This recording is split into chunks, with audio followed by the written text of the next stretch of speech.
Sam Hatch, the House of Zazz, here with the one, the only Devin Townsend. Welcome aboard. Thank you, sir.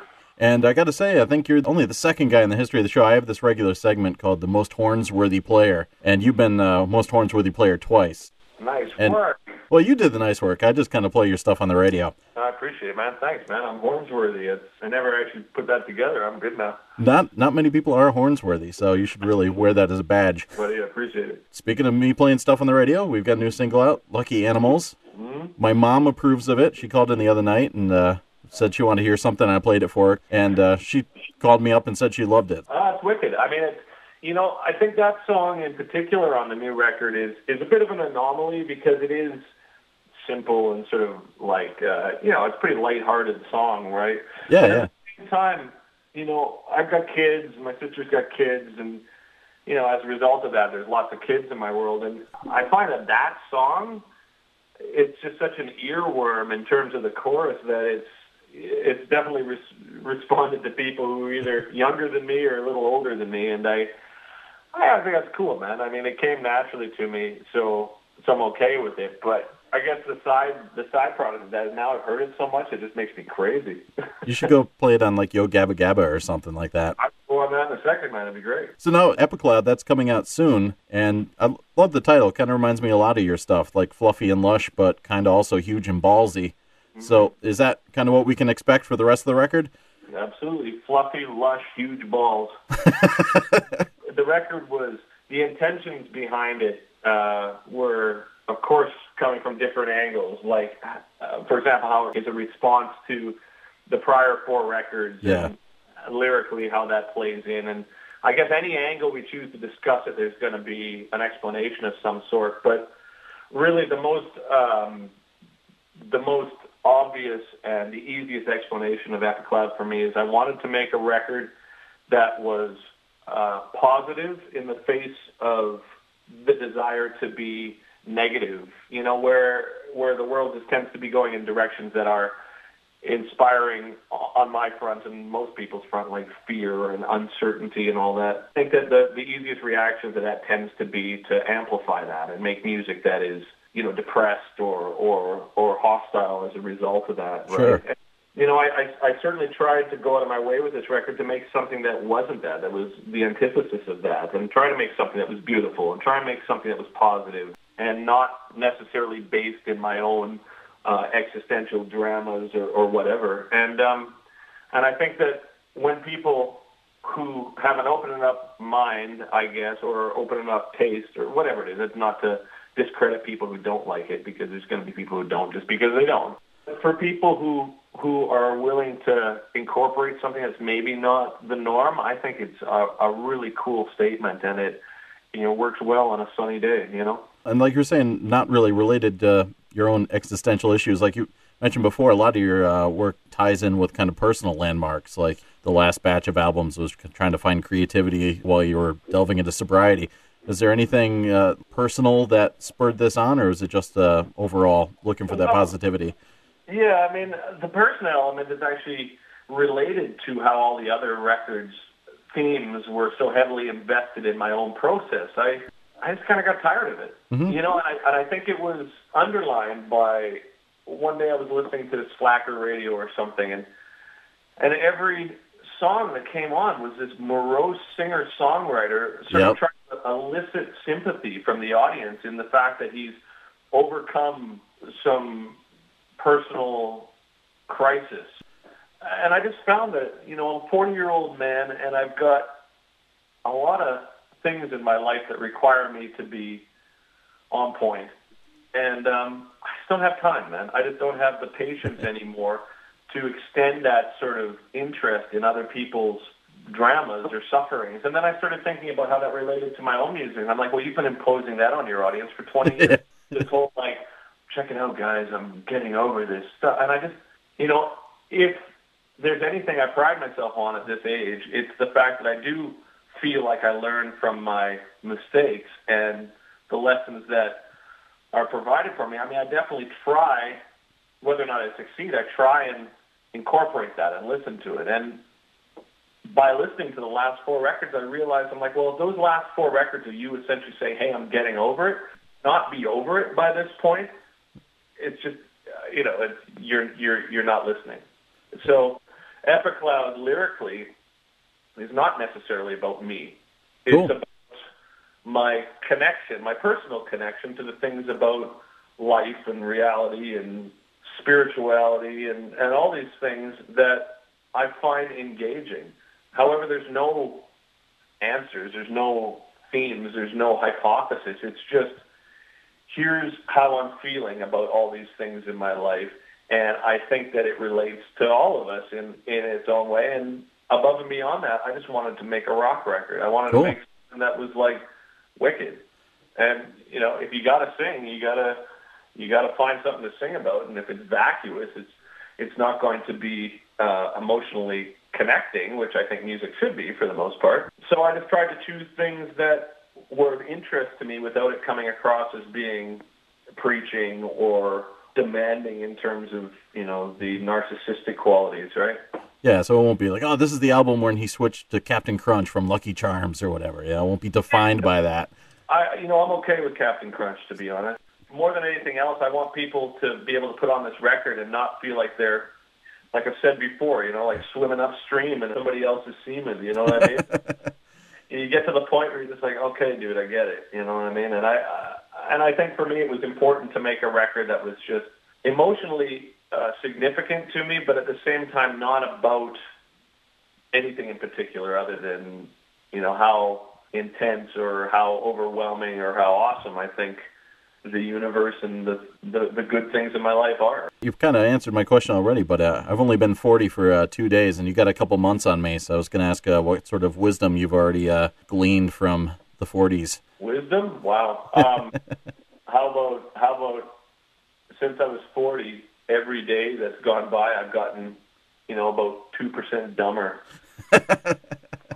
And I don't see that stopping until it gets to the negatives, and then it's just going to, kick into hyperdrive, right? Like, I think wisdom is just is a fancy word for, having made a certain amount of mistakes and reacting to to how it makes you feel, and hopefully not trying to do that again unless you're a masochist, right? But yeah, man, I can't say that 40 is anything other than potential back problems and poking at my belly fat while watching Man vs. Food at 2 a.m, right? What about performance-wise? Is there more of an uphill battle nowadays, trying to get the fingers in shred fashion or the vocal cords loosened? Oh yeah, for sure. But I mean, not enough that it can't be remedied by rehearsal or what have you. And you're fighting the physical end of it, and that's just the realities of it, right? Like.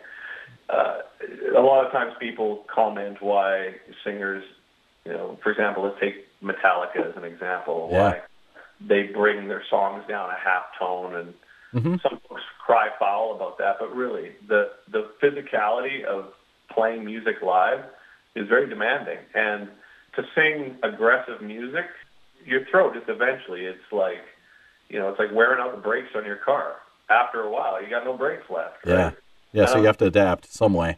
Yeah, I'm fortunate enough to still have some pads left, right? But at the same time, not so subtly, I've been including other singers and choirs, and maybe eventually you give me about 10 years, and if things go in the way that I hope they go, I'll just be able to stand up to the mic every now and then and be like, sing it! Speaking of Metallica, I mean, they did a 4-night show not too long ago, and you released one on video that I've been hooked on by a thread. Cool. Been watching that a lot. It's a pretty ballsy thing to put on. I mean, just watching the Ghost show alone, I think that would have been enough of a piece of work to get that together live. Yeah, I mean, what can I tell you? I mean, where there's a will, there's a way. I remember when the management first proposed it, I was like, well, we're going to be on tour right after that. We're going to have no rehearsal. We've got no money. Like, all this, the physicality of this stuff is insane, right? And management was just kind of like, oh, no, you'll pull it off. I was like, dude, no, we're not going to, this is going to kill us, right? They're like, no, you'll pull it off. And so we did. And then I came to the management after, and they were just like, hey, I just got a little thing to let you in on. I was like, what? I said, we were all like, there's no way they're going to pull this off. So it was like a dare, huh?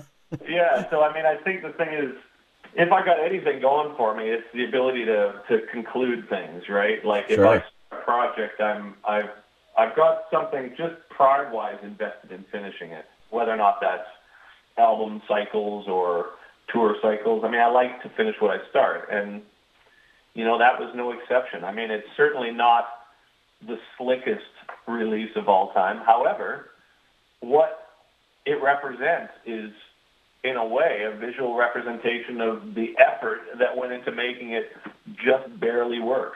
It definitely makes up for any kind of deficiencies by just sheer exuberance and just the fun of watching it, and I'm sure playing it.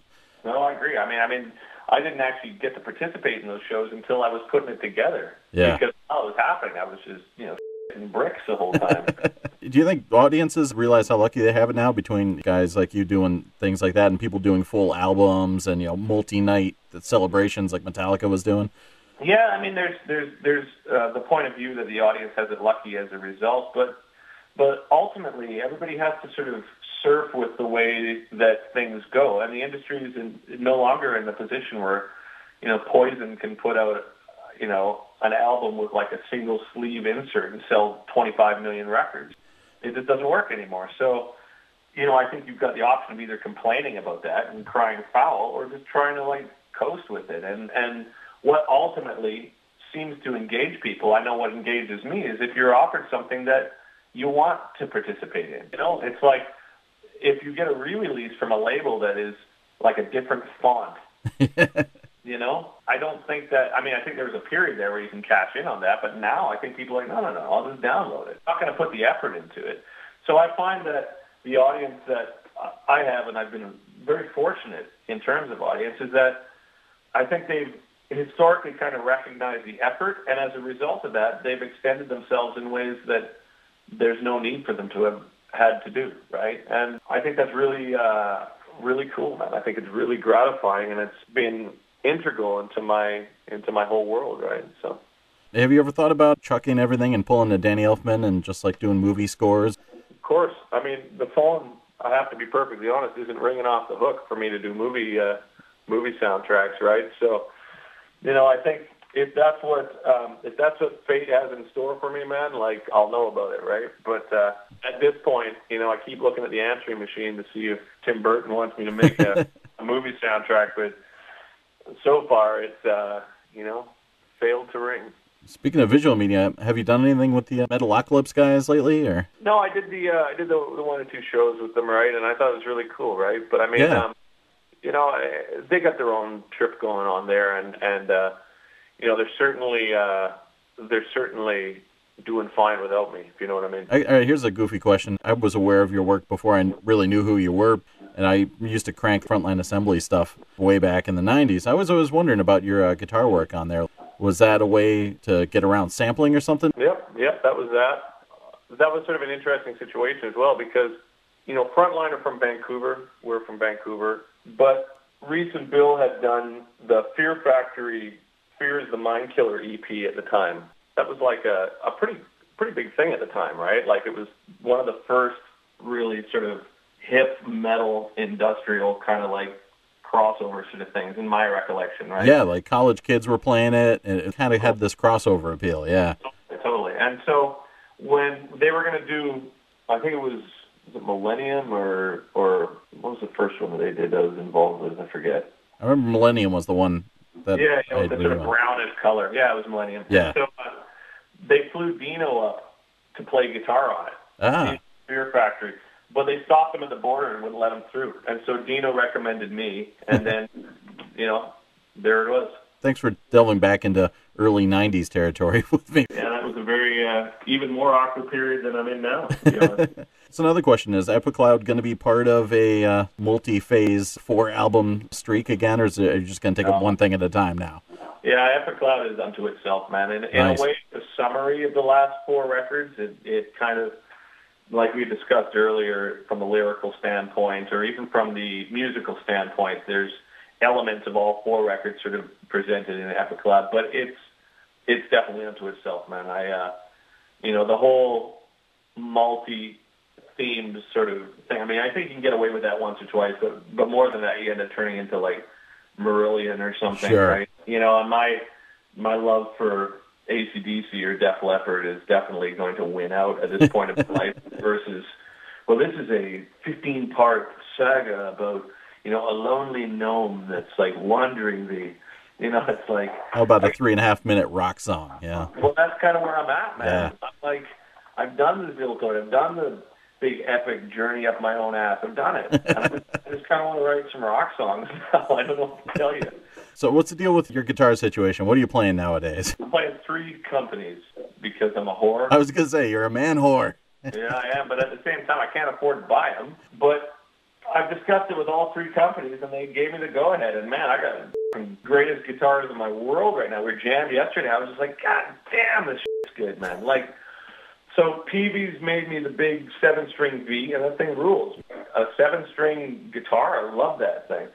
Framus is making me these hollow body guitars that I put EMG pickups in, so it still sounds like metal. But, dude, the quality of those guitars, it's absurd. Yeah, I saw a promo pic, I think, for the new album, and it looked like you were playing one of those. It looked like an old hollow body Gibson, but badass and futuristic. That's it. But, dude, like, God, that company's got it together. And then finally, and I think almost the guitar that, in a pinch I would probably choose over anything is this small company in New York has been making me Telecasters, and they're called Sadowski, and just perfect guitars, man. So those 3 companies, every time I pick one up, I'm like, this is my favorite guitar. And I pick up the next one, I'm like, no, this one is. And I run it through the Axe Effects, which the new firmware I just installed yesterday sounds fucking awesome. So I'm kind of over the moon in terms of guitar stuff right now, man. It's like after playing for 35 years or whatever, I'm aware of how fortunate I am to be in this position, but because I am in this position, I'm certainly not going to feel bad about it. You're like Yojimbo or Clint Eastwood in Fistful of Dollars, like working the 3 sides of the town to have them all fashion guitars for you.